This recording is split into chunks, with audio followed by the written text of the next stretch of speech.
नमस्कार दोस्तों, स्वागत है आपका मेरे चैनल में। अधूरी आवाज़ का 20वां एपिसोड मैं आप लोगों के लिए लेकर आ गई हूँ। तो कहानी पूरी जानने के लिए पहले मेरे चैनल को सब्सक्राइब कीजिए, उसके बाद मैं आपको कहानी पूरी सुनाती हूँ। और कहानी आपको हमारी कैसी लगती है प्लीज़ कमेंट करके हमें ज़रूर बताइएगा। राज ने बड़ी मुश्किल से मिताली की शादी में जाने का फैसला कर लिया। राज अपनी कार लेके अकेले ही मिताली के गाँव की ओर राज को लेकर निकल चुका होता है। दूसरे ही दिन मंडप और संगीत था तो अगली रात को निकले तभी वो अटेंड कर पाता। पूरी रात ड्राइविंग करके अगली सुबह मिताली के गांव पहुंचा। जैसे ही उसके घर के आगे राज ने अपनी कार खड़ी की, अंदर से किसी ने आवाज दी होगी या शायद मिताली को महसूस हुआ होगा कि राज की आहट का। वो तुरंत भागते हुए अपने कमरे से बाहर आई कार के पास। राज ये मंजर देखता ही रह गया कि इसे कैसे पता मैं आ गया। घड़ी भर तो राज मिताली को देखता ही रह गया। कोई मेकअप, बिना बालों को रुमाल में लपटे हुए नंगे पैर दौड़ती हुई आती मिताली को। राज कार के अंदर से ही मिताली को देख रहा था। जब राज की नजर मिताली के चेहरे पे आके थमती है तो क्या देखता है कि मिताली के चेहरे की खुशी ठंड में सुबह जब सूरज बादल को चीर के जब निकलता तब जो नज़ारा दिखाई देता है उसमें भी कई सुंदर नज़ारा मिताली के चेहरे पे दिख रहा था। पर साथ ही साथ घास पर ओस की बूंद के माफिक आंखों के एक कोने में बूंद भी नजर आती है। राज भाप नहीं पाता कि खुश चेहरे पर ये बूंद नमी कैसे, पर कमाल की मोहिनी सी लग रही थी मिताली के जहन में शायद वो गाना चल रहा होगा, तुम आए तो आए मुझे याद गली में चांद निकला। फटक से कार का डोर खोलती है। खुशी से आ गए आप, एक दिन जल्दी नहीं आ सकते थे? रास्ते में कई परेशानी तो नहीं हुई? अकेले ही निकले थे? कितने सारे सवाल एक ही सांस में पूछ डाले कुछ ही पल में। फिर अपने माथे पे हाथ पटकते हुए मैं भी पागल हूँ बाहर ही खड़ा करके आपको बातों में उलझा दिया। सॉरी। आइए, आप अंदर आइए। बाहर से ही सबको आवाज लगाती है, देखो कौन आया है, इनके लिए खाट बिछाए। मिताली की माता, उसका भाई सब बाहर आए और राज की ओर बढ़ रहे थे। तभी मिताली राज की तरफ का डोर खोलकर उनका हाथ पकड़कर खींचते हुए घर के अंदर ले चलती है। मिताली की माताजी, अरे मेहमानों के साथ कोई ऐसा सलूक करता है? भला कौन कहेगा तुम्हें देखकर कि आज तेरी शादी है? कहते हुए हंसती है। मिताली कहती है, हाँ पता है, पर शादी होने तक तो मुझे मेरे घर में जो जी में आए करने दो, अभी क्यों रोक रहे हो? राज सुनने इसे धीरे से दबी आवाज में बोलती है, अभी जनाजा कहाँ उठा है मेरा अरमानों का। आज तेरे आंगन में जी भरकर चहकने दो। और राज की तरफ आंखों में देखते हुए राज कहता है, अरे पागल, ये कैसी बातें कर रही हो, ऐसा नहीं बोलते। मिताली कहती है, और नहीं तो क्या, आँख के कोने में जमी बंद को कोई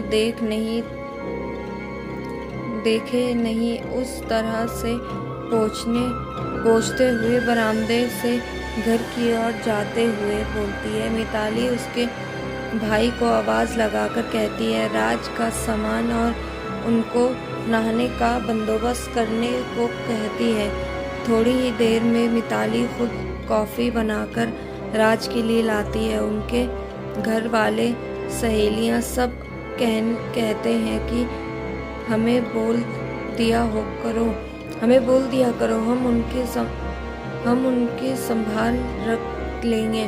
तुम्हें अभी पार्लर में जाना है, रेडी होना होने को जाना है, फिर मुहूर्त भी निकल जाएगा तो सब चिल्लाने लगेंगे। मिताली कहती है हाँ पता है, सारी बातें अभी अभी आए मेहमान को बता दो, उनको ही लेके जाना है हमें, सब जगह पर जहाँ जहाँ हमें जाना है वहीं लेके चलेंगे हम उनकी कार में।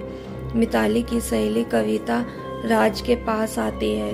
कविता कहती है देख रहे हो, उसको बावरी हो चुकी है, आपको देखकर कल देर रात तक आपको ही याद करके रोए जा रही थी। आप आएंगे या नहीं आएंगे, और आएंगे तो खुद को कैसे संभालेगी। शुक्रिया आपके मुखड़े पे ये खुशी लाने के लिए। राज कहता है क्या मैंने आके कोई गलती तो नहीं की।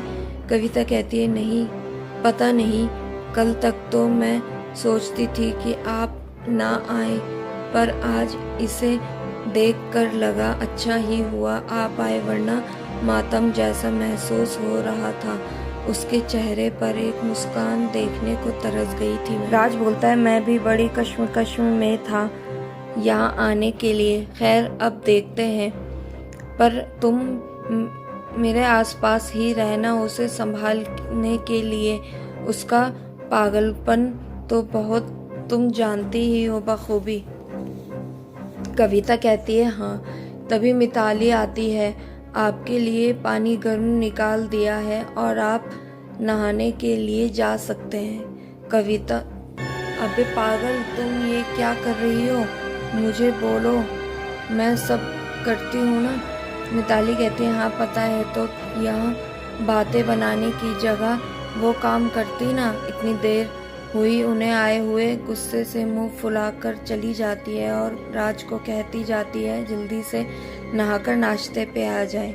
कविता कहती है देखा कैसे संभाले उसको। राज कहता है तुम जाओ, उसके साथ रहो, मुझे कुछ चाहिए तो तुम्हें आवाज़ दूंगा, उसे मत आने देना, ठीक है।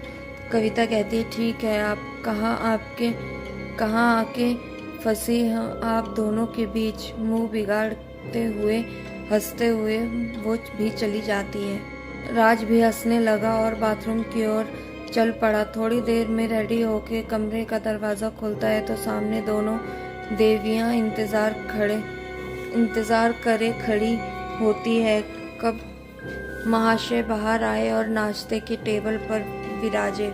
मिताली कहती है चलिए जल्दी, सब मुझे चिल्ला रहे हैं और आप है कि लड़कियों की तरह सजने में कितना वक्त लगाते हो।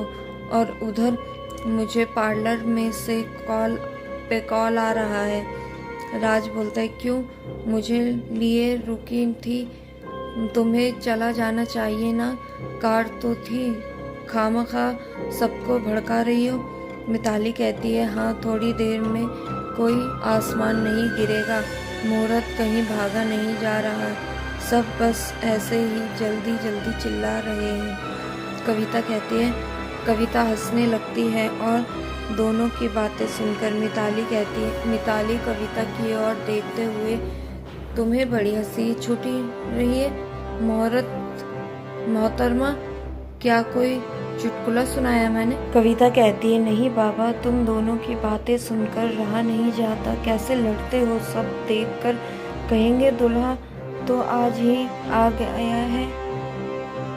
मिताली के आँख मारकर इशारा करते हुए हंसी छूट जाती है। मिताली भी मंद मंद मुस्कुराते कविता को कोनी मारते हुए चुप कर देती है। राज कहता है यहाँ हमारी फटी जा रही है और आप दोनों को मस्ती सूझ रही है। मिताली कहती है। मिताली राज और घूरते हुए है ना, ऐसा ही होना चाहिए, टहका के हंसते हुए। मिताली राज को नाश्ता करवाने के बाद कहती है आपको कहीं और जाना नहीं, आपको मैं जहाँ जहाँ जाऊँगी वहाँ आपको साथ ही आना है, कहीं इधर उधर जाना नहीं है, आपको कोई और बुलाए तो भी नहीं जाना। चलिए कार निकालिए, हमें पार्लर लेके चलिए। राज कहता है। मिताली को पार्लर में लेके जाता है। वहाँ पहुंचकर राज मिताली को कहता है, मैं कार में ही इंतज़ार करता हूँ, तुम रेडी होके आ जाना। वो मिताली कहती, नहीं आप अंदर आइए, आप अंदर ही इंतज़ार करना। राज कहता है, अरे वहाँ सब लड़कियाँ ही होंगी और मुझे अजीब लगेगा। मिताली कहती है, आपको अलग कमरे में आपके बैठने का इंतज़ाम करवा दूँगी, वैसे भी रात की सफ़र कर आए हैं, आँखों में थकान दिख रही है, वहाँ आप थोड़ा रेस्ट कर लेना, गाड़ी में ठीक नहीं होगा, चलिए।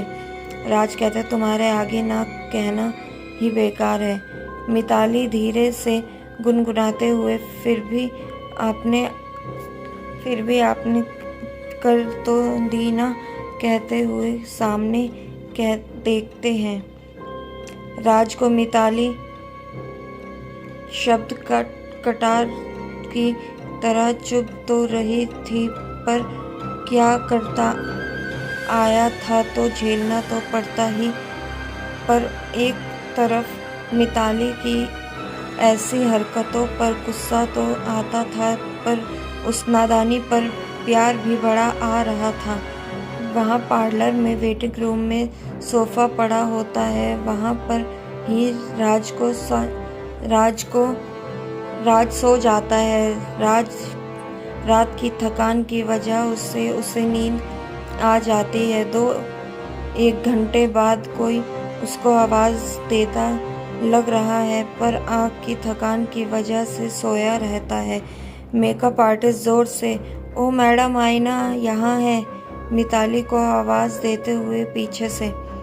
राज की नींद टूट जाती है। देखता है तो सामने श्रृंगार से सज के मिताली खड़ी थी और मुस्कुरा रही थी, आंखों में इशारा करते हुए जैसे बता रही हो कैसी लग रही हूँ।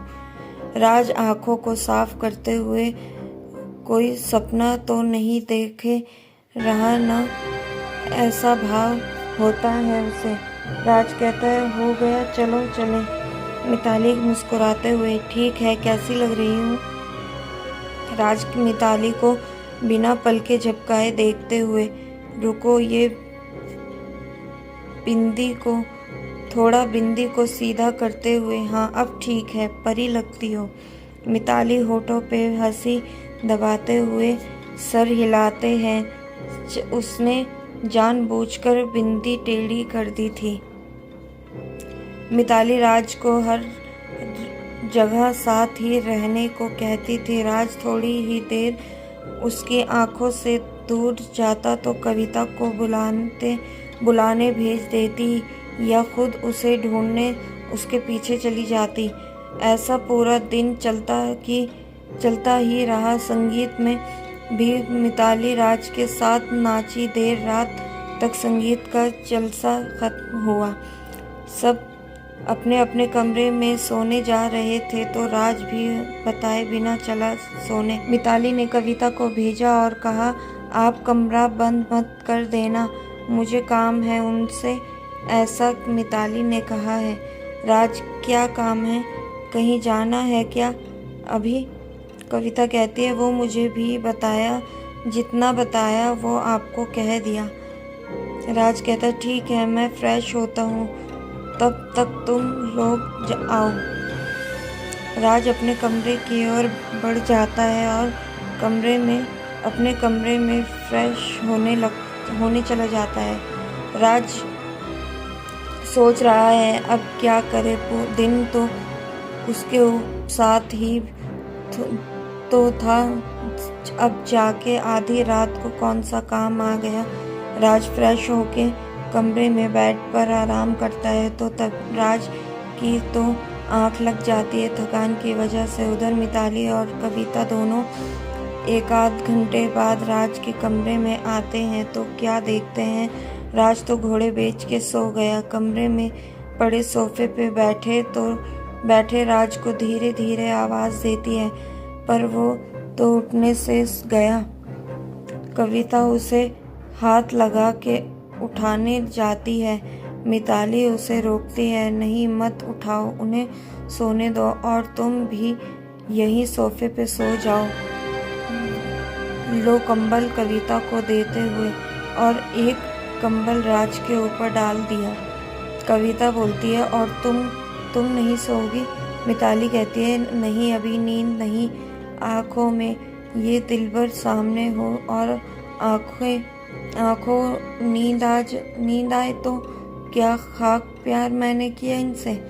कविता कहती है, पागल, क्या इरादा है तेरा? सब मेहमान बाहर सोए हुए हैं, कोई कभी भी इस कमरे में आ सकता है। मिताली कहती है, ओ गंदी सोच, ब्रेक लगा। तेरी सोच को इरादा नेक है, इनको ऐसे सोते हुए रोज देखूं, ऐसा सपना था मेरा। सुबह उनको गीले बालों से उनके चेहरे पे रोज पानी छिटक के शरारत करूं और वो उठकर अपनी बाहों के घेरे में लेके फिर सो जाएं। कंबल में घुसकर ढेर सारी चूटियां काटूं हर सुबह, बस और बस इनको ही देखकर मेरा दिन शुरू हो। बस यही तो सपना मैं देखा करती थी। अब देख, जिसके साथ मुझे जाना था वो मुझे विदा करने आया है। मिताली की आवाज़ भारी हो जाती है, आंखों में आंसू भी आ जाते हैं। कविता मिताली का हाथ खींचते हुए अपनी आगोश में ले लेती है और मिताली सहलाने लगती है। कविता का दिल भी भर आता है, वो भी रोने लगती है। दोनों सहेलियां दबी आवाज़ में एक दूसरे को लिपट कर कई देर तक रोती रही। मिताली ये भी कहती है कि ये अगर यहाँ नहीं आते तो शायद मुझे रिश्तों के नाम से भरोसा ही उठ जाता, और इनसे बहुत ही गुस्सा थी, इतना कि इनको मार मार कर हड्डियाँ तोड़ दूँ सारी। दोनों हंस पड़ती हैं रोते रोते, पर सुबह उनको सामने देखकर सारा का सारा गुस्सा कहाँ गायब हो गया पता ही नहीं चला। मिताली कहती है, आज कितना जुल्म किया उन पर, फिर भी उफ तक नहीं की। कविता, हाँ यार, तूने तो हद ही कर दी। तुझे नहीं लगता ज़्यादा हो रहा है? दूसरे रिश्तेदार भी तुम दोनों को देखकर बातें बनाते थे, कैसे बगल में बैठे हैं, कैसे हाथ पकड़कर जगह साथ में लेके चलती है। मिताली कहती है, बोलने दो सबको, सबका काम ही ये होता है, बातें बनाना। खाएंगे, बातें बनाएंगे और चलते बनेंगे। कविता कहती है, कल तो बारात आ रही है, कल तो साथ में लेके नहीं घूमने वाली ना। ऐसा कुछ इरादा मत करना, अभी से बता रहे हैं, वरना पिटाई करने में पीछे नहीं हटेंगे। मिताली कहती है, मेरा बस चले तो उन्हें ससुराल में भी साथ ले चलूं। नहीं, डरो मत, हंस मिलाप तक तो रहेंगे साथ मेरे, और हाँ, उसके बाद मैं उसके साथ ही रहना, इधर उधर तुम नहीं जाना। मेरी आंखों के सामने ही उन्हें बिठा कर रखना, विदाई तक वो कहीं नहीं जाने चाहिए, ये तेरी जिम्मेदारी है। और हाँ, और एक काम तुम्हें करना है, उनका सारा सामान संभाल कर उनकी कार में रखवा देना, अपने हाथों से बोल देते हैं। कल फिर भूल गई आखिरी वक्त में तो। अरे, और एक बात, ये ले लिफाफा। कविता कहती, लिफाफा ये कब लिया? और तो ही क्यों नहीं दे देती? सामने तो सोए हैं, तो कहे तो उनके कपड़ों के ऊपर रख दूं, सीधा उनकी नज़र पड़ेगी। मिताली कहती है, नहीं, ये कल उनके हाथों में देना और वो घर पहुंच जाए उसके बाद खोलने को कहना। और ये हमने परसों लिखा था, ये ना आए होते तो हम वहाँ जाके इन्हें पोस्ट करते। कविता कहती है, मैं खोल के देखूं क्या लिखा है? मिताली कहती है, नहीं। कविता कहती है, नहीं पढ़ेंगे, ठीक है, ये देने की क्या ज़रूरत है, सामने ही सामने ही तो सोए हुए हैं, तुम बोल ही दो जो लिखा है वो। मिताली कहती है, नहीं, ये सारी बातें शायद उनके सामने मैं नहीं बोल पाऊंगी, इसलिए लिख दिया।